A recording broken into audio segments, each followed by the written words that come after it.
Luka Doncic is officially a Laker. He has played his first ever game with the team, and I'm not going to lie, it was kind of underwhelming. And I only say that because when we saw the first game from Anthony Davis over in Dallas, it was like very exciting. I mean, the energy was all over the place. I made a whole video talking about it, but it was only a couple of points in where he was saying to everyone, "I'm here." He was getting the crowd hyped up. Everyone was screaming, having a great time. The energy, like I said, was going crazy. Whereas for this game, there was like no doubt a lot of energy going on in the building, but it's very clear that Luka Doncic is still recovering from whatever the hell it is. With all the talk that we've heard, I don't even know anymore if it's like the calf injury, if it's some other injury he has, or if he's just fat. Like, I genuinely don't know anymore. I just know that he's not 100% healthy, which is why I'm not being too critical when it comes to his performance. But there was a lot of that energy, that excitement around Crypto.com arena. They had Luka Doncic t-shirts for everyone. LeBron was even wearing it when warming up. But the guy did end the game with, let me double check here, 14 points on 5 for 14 shooting, only shooting 1 for 7 from 3, which is really funny because I've already seen Lakers fans talk about like, wow, Luka Doncic takes a lot of bad threes. And it's like, they're not wrong because the threes are just terrible.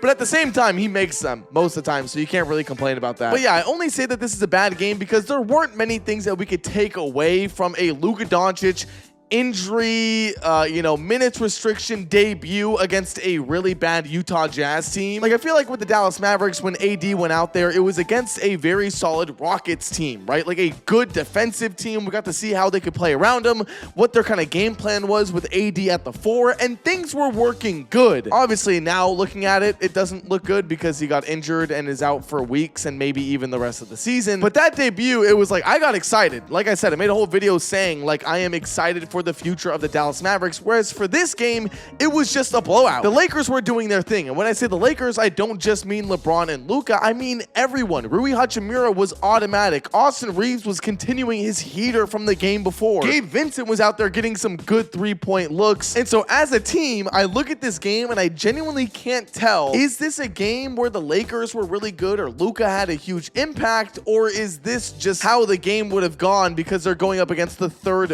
worst defense in the NBA. Now, obviously, that's not to say that Luka made a negative impact around the game whatsoever, because he did have a huge, important role in the game in the limited minutes that he did have, and it's very clear what threat he is on this team. A lot of people were talking about what it means to have LeBron and Luka on your team. Like, what does that look like? And I really think what it is the craziest playmaking team you will ever see in your life. The way that these two guys were passing the rock around the court like it was nothing at all, wraparound passes, one side to the other, like whatever it was, they were making it happen. And I am genuinely scared to see what this team can look like when they get more practices under their belt, when they can get some other guys, better open looks, run better plays, whatever it is. It's going to be really deadly. And we got a small sneak peek of it in this game. Like I said, Luka didn't even do much when it comes to his scoring. Like, we got to remember that Luka Doncic is usually out there dropping 30 points and like 10 assists. In this game, he dropped 14 points and 4 assists, and then the Lakers still won by damn near 20. They had like a 30-point lead the entire game. So a lot of the playmaking is going to be very interesting. And then you also have the factor of like when Luka can actually start hitting his threes, getting kind of back into the shape of things,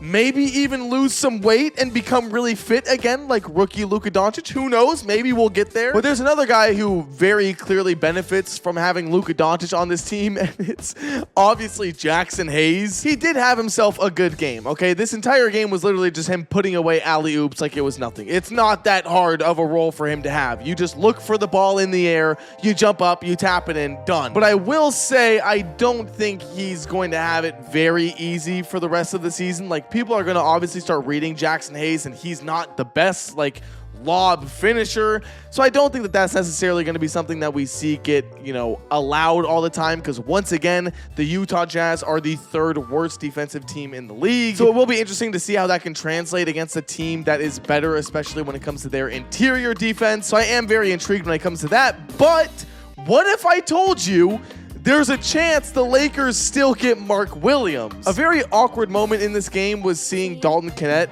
just on the bench. Right after, by the way, he was shooting around in the Charlotte Hornets practice facility, thinking that he just got shipped off to Charlotte in a huge deal. Yeah, the Lakers said, no, we're done with that. We're going to take that back because the physical from Mark Williams looks terrible. And so Dalton Knecht is a Laker again. And it was very obvious that he was not enjoying his time there. He's not going to be a Laker much longer. After this season, there's no way they keep him around because he was just very clearly not happy, as you should be.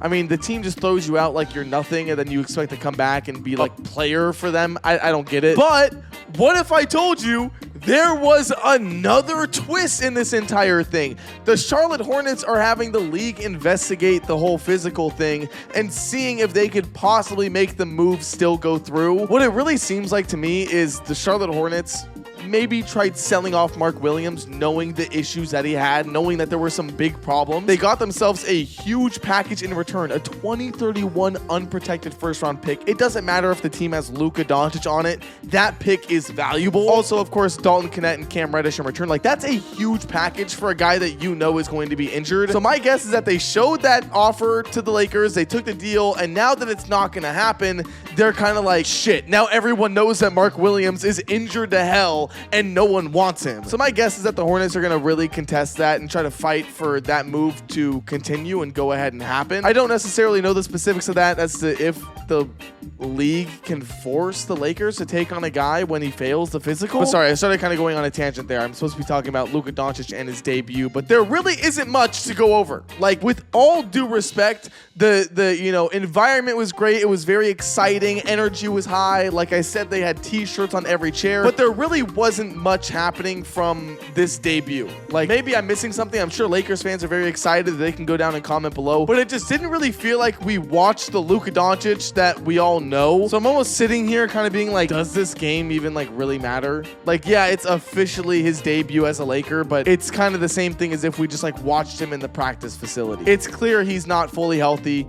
It's clear he doesn't have the conditioning in place. It's clear that he couldn't get his fucking three-point shot to fall for the life of him. And overall, it was just like, okay, it was decent. Also, quick side note about the Mark Williams thing. Since the Lakers might not have a center, it looks like they might be going to get Alex Len. That could be a move that we see happen even before this video comes out. So maybe I call it. And guess what? If Alex Len ends up signing with the Lakers, you have to like and subscribe. That's part of the deal. When you watch the video, that is what you do. That being said, let me know down in the comments what you guys think about Luka Doncic's debut for the LA Lakers. I read and respond to everyone. And yeah, I'm sure there's going to be some crazy hot takes down there, or everyone's just going to be excited. And yeah, I will see you guys all in the next one. Later.